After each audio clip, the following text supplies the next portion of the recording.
I've been on a bit of a medication journey over the past couple of months. I was always afraid. First of all, I was always afraid of medication. I don't think medication is bad. It makes sense. If you need it, you take it. My dad has diabetes. I'm not going to tell him to not take his insulin because, the unknown is kind of frightening.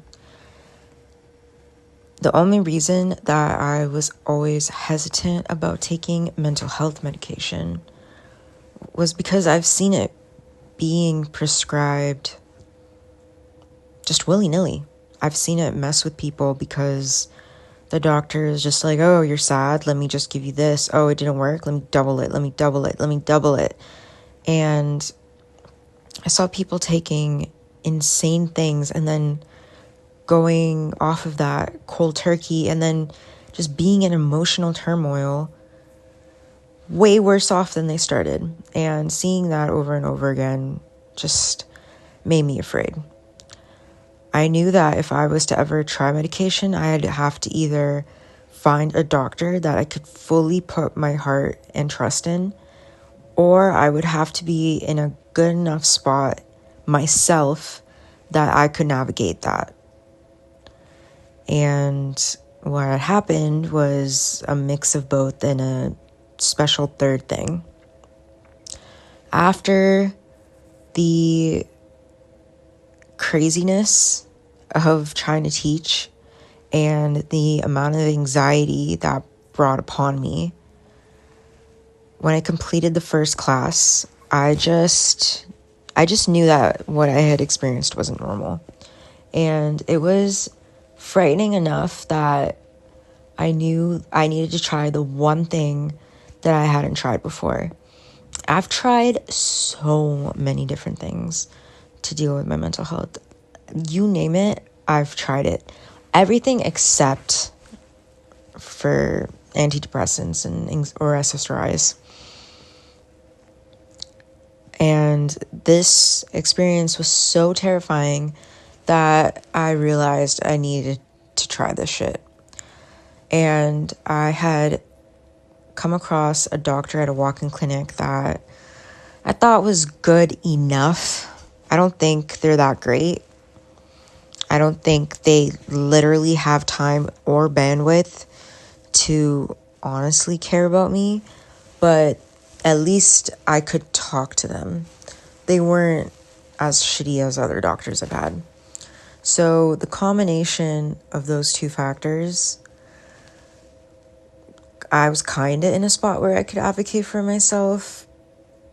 I kind of found a doctor that was okay, and I had no choice but to consider this option because my mental health was just that bad.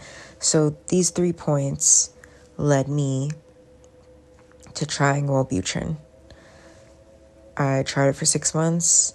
I tried it for 6 weeks, which is the recommended time to really judge any medication. And then I had a symptom diary where I tried to be very, I can't think of the word, but I just tried to notice and, I guess be present and be mindful and actually check in with myself on a daily basis to see whether or not this medication was helping, and I found that it didn't. So then I tried Lexapro. I'm still on Lexapro. I think it's been about 10 weeks. At first, I thought maybe it was doing something for me, but then the issue that I had with yoga was still there. I thought maybe my anxiety was helped like 1 or 2%, but I'm having such a hard time preparing for my classes. It's crazy because I'm not afraid of the public speaking part of being a yoga teacher. I'm not afraid of demoing. I'm not afraid of when my classes are completely booked out, that doesn't bother me. When my classes are empty, that doesn't bother me. It's freaking working on my class plans at home and trying to practice at home and trying to do research to further my practice, those are the things that I'm having so much trouble with. And if I practice, then I could go into my classes more confident, but I can't practice, so I'm not gaining any confidence. So I decided I wanted to try Vyvanse because I have some friends, they're on ADHD medication, and I talked to a therapist, and it just seemed like I was having an executive dysfunction problem. And the thing about Vyvanse is it turns out you need a some doctors, the medical doctor that I was talking to, they didn't feel comfortable prescribing Vyvanse in particular without a ADHD diagnosis. And the thing about diagnoses and me is I've tried to get those in the past, but I think that the tests and the way that it was administered was bunk, and I ended up getting diagnosed with DBT. No, that's the treatment. I ended up getting diagnosed with BPD, and I just find that in hindsight, that just doesn't feel right. I even went to DBT therapy. Didn't feel right, didn't do much for me.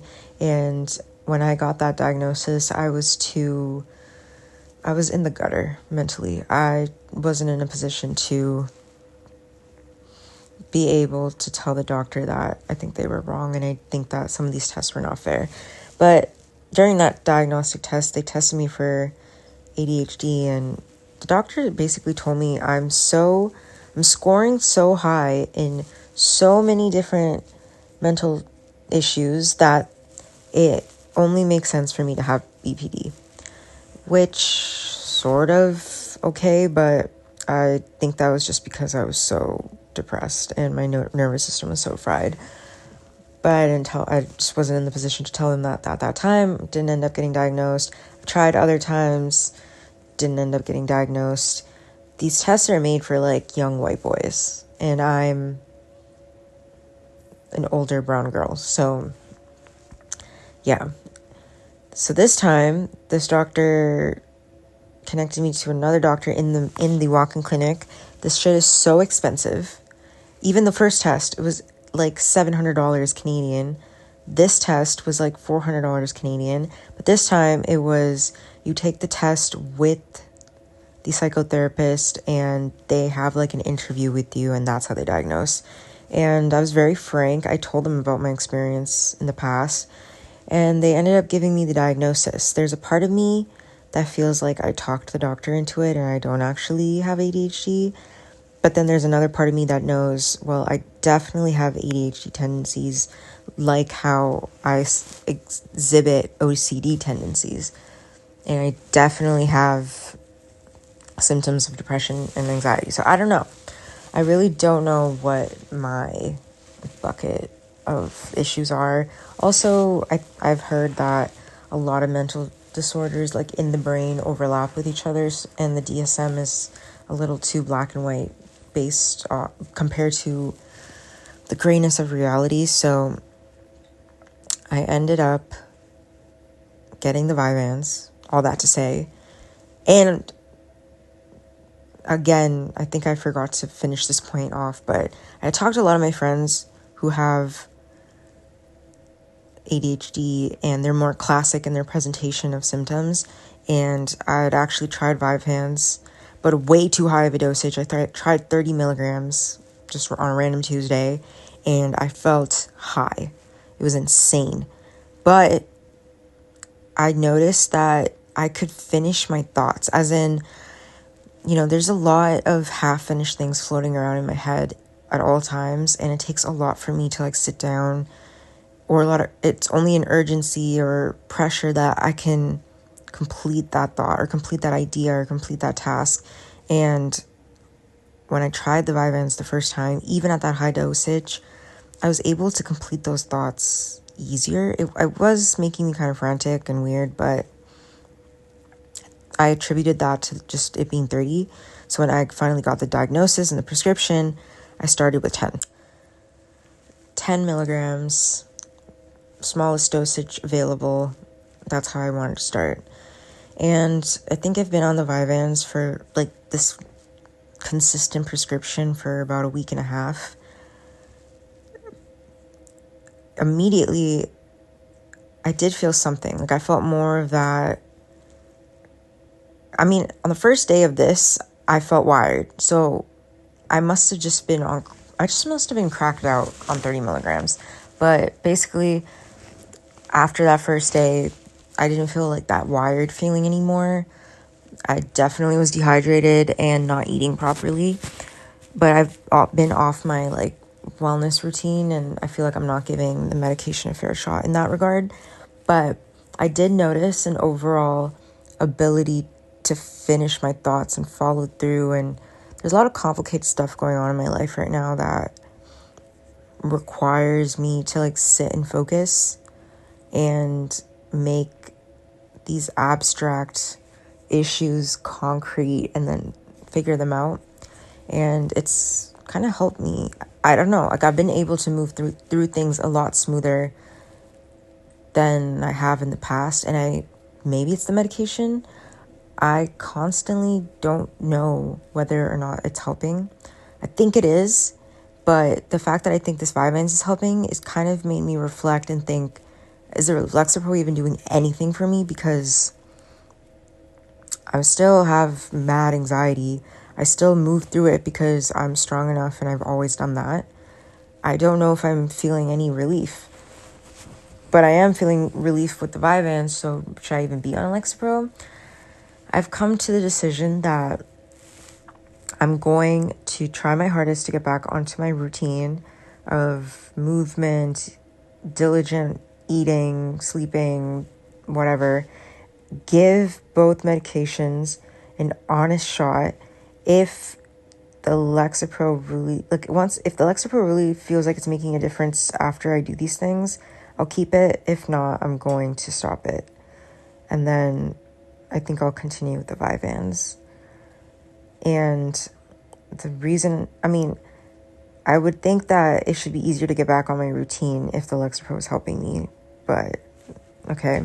And then I'm like, okay, if I stabilize these other variables, or if I control these other variables, then maybe I can see if the medication is actually helping or not.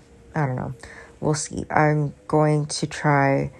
I have a trip basically the entire month of March, so I'm gonna at least take the Lexapro until the end of March, see what that does for me, and then in April I'll decide, okay, should I stay on or taper off? And by that point, I would have been on it for like 15 weeks, so 15, 16 weeks. And I think that's a really fair shot. And I'm still having my symptoms diary, and I'm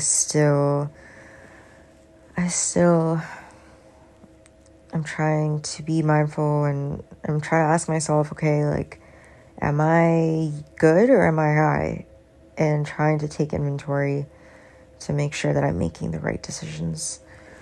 I don't know. All this stuff is so annoying. I think about my friend with the most classic presentation of ADHD and how he's able to up and lower his dosage based off of what's going on in his life, and it clearly helps him in this and that. And I don't know. I think it's helping, but then is it? Am I just high? Am I just wanting to get meds? Like, I can't tell. And the first week I also had headaches, and the headaches have stopped. So I think that means I'm getting used to the meds, but I guess we'll see.